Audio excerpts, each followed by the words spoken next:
Yes? So, if competitive capitalism needs like the state to get to organized capitalism and a revolutionary class of communism, what would it need for barbarism?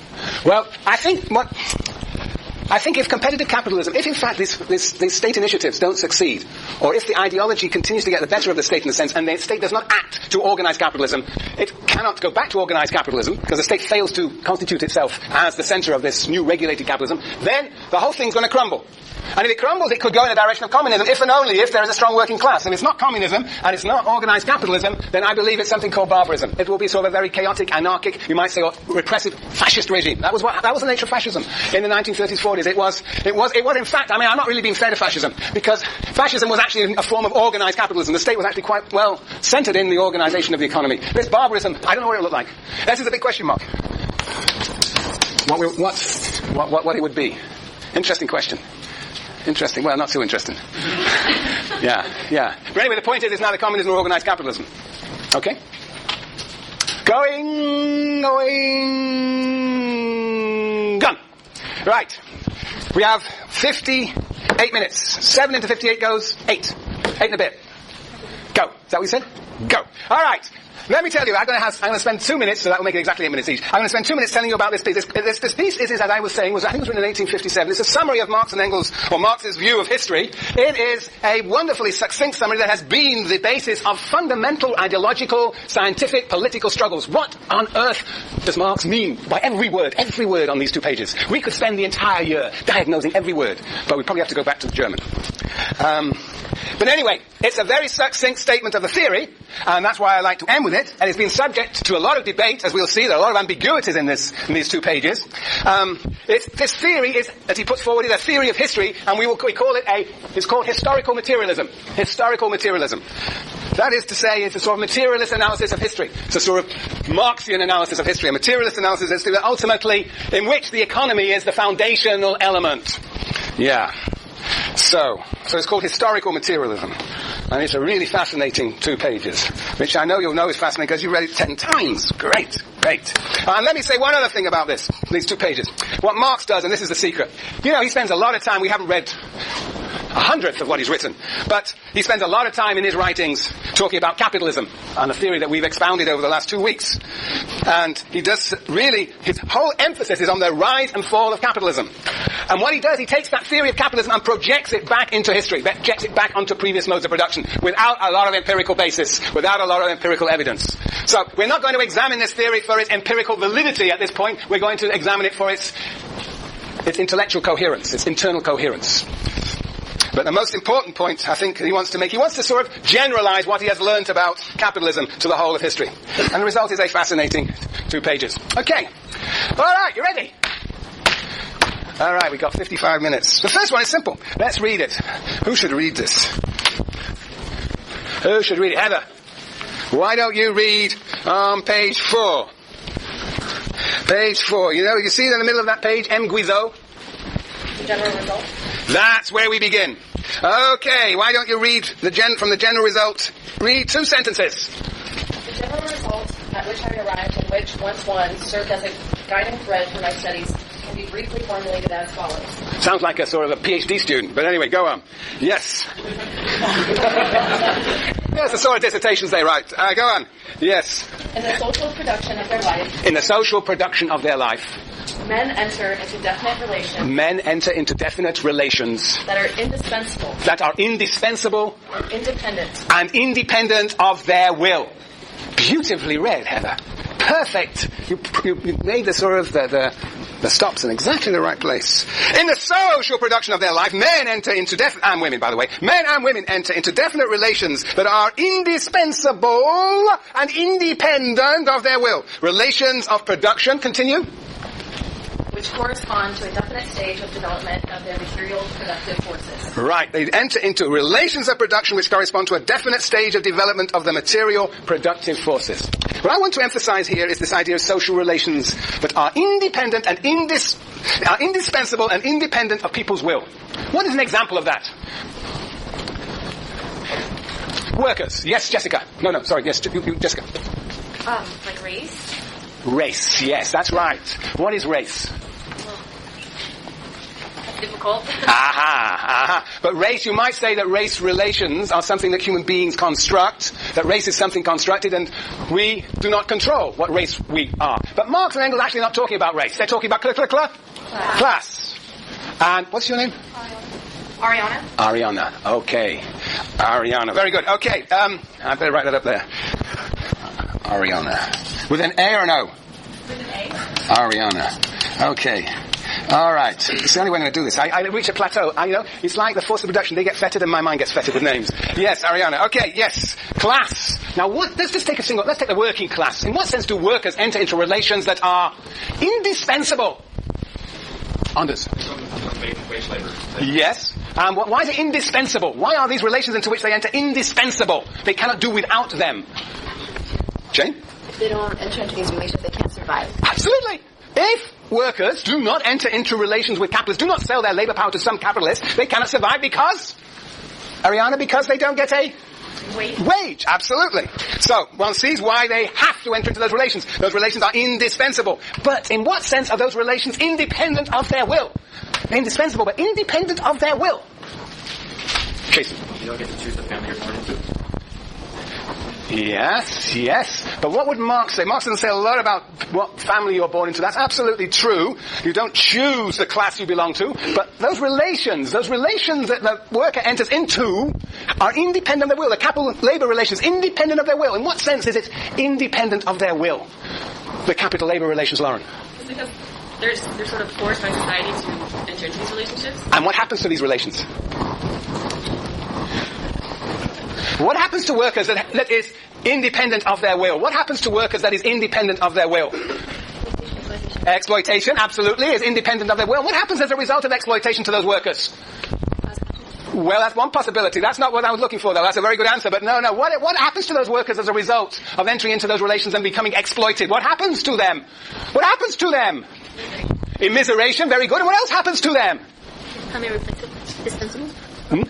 What happens to those workers, Rosa, when a new machine arrives and they beautifully unpack this new machine? They are displaced, and what happens to the workers? They lose it. They lose their job, and they enter into the reserve army of unemployed. Very good, Rosa. Yes. So those relations have a logic of their own. Those relations have a logic of their own. That is what we've been talking about for the last 2 weeks. The ways in which capitalism is like a machine and operates like a machine and spews people out here and spews them in there. Independent of their will. The relations of capitalism are independent of the will of workers. They don't know whether they'll lose a job tomorrow. They need the job, indispensable, but those relations in which they have a logic of their own. Now, the interesting question is this. Can we say the same for capitalists? Can we say the same for capitalists? Do capitalists enter into relations that are indispensable? Come on. Yes. Lauren? Yes. That's a good answer. Well, why? Because they need the workers to do the work for them. Right. Survive if they want their... If capitalists are going to survive as capitalists, they must do what? They must compete. They must compete. Introduce new machines, right, Greg?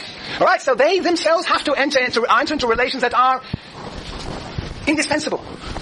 Indispensable. They cannot make money, make profit without entering into these relations of competition, without exploiting workers, without dominating workers, regulating workers. But, and this is the big question, are those relations independent of the will of capitalists? Are those relations independent of the will of capitalists? What do Marx and Engels say, Chelsea? No, they never say that. They're always very excited. Yes, independent of it. Why? Because capitalism relies on... Wait, I forgot your question. The question is whether these relations into which capitalists enter, capitalist relations of exploitation, capitalist relations of competition, whether those relations are independent of the will. Do they have a will, in a sense, a will of their own, independent of the capitalist? Yeah. Yeah. Neil? I was going to say it's part and parcel of competition. You can go away if you don't have your own. Yeah, you don't. No capitalists. No capitalists control this competition. You know, you may think they're evil people, capitalists. I mean, I'm sure there are lots of you here. They're not evil. They're all like you and me. They're just in a different set of relations. And those relations are independent of their will. You know, those bankers didn't want this crisis.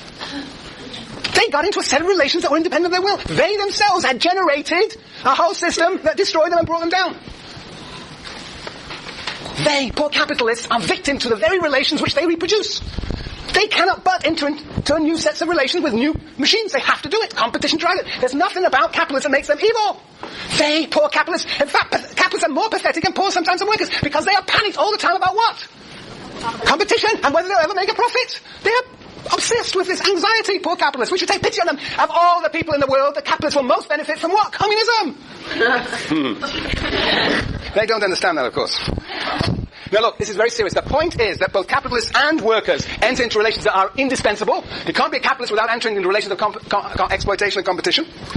And both of them enter into this system which they don't control. Which is actually sowing the seeds of its own destruction, according to Marx and Engels, sowing the seeds of its own destruction independently of the will of individual capitalists. Capitalists are just carriers of social relations. They just do what the place they hold, capitalists forces them to do. They do not control the system. This is the Marx and Engels analysis. So, you might say serfs. Do serfs enter into relations that are independent and indispensable, independent of their will? They do also. And, well, you could also say possibly that about lords too. Particularly in relationship to GSIs. I have no control of the way I treat these poor serfs. Yes, okay.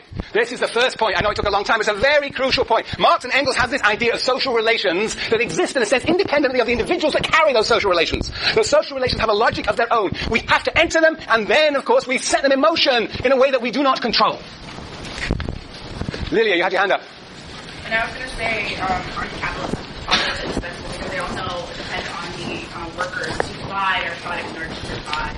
Right. Capitalists enter into relations that are, both of all, they enter into relations of competition and exploitation, and they're also, in a sense, those relations are independent of their will. In a sense, those relations generate crises of overproduction, which puts, of course, capitalists out of business. They don't control that. Yeah. Okay, very good. That was point number one. Whoa! Shh, don't panic. Let me panic. Right, point number two. And you'll see the significance of the second sentence in point number one later. But I will return to that. Page 3 to 5, isn't it? Where am I? Okay. Well, okay, right. I want to move down to the sum. Sienna. Page 4. The sum total of these relations of production constitutes the economic structure of society. That is, the forces of production and the relations of production together constitute the economic structure of society. The real foundation on which lies the legal and political superstructure, and to which correspond definite forms of social consciousness. Right.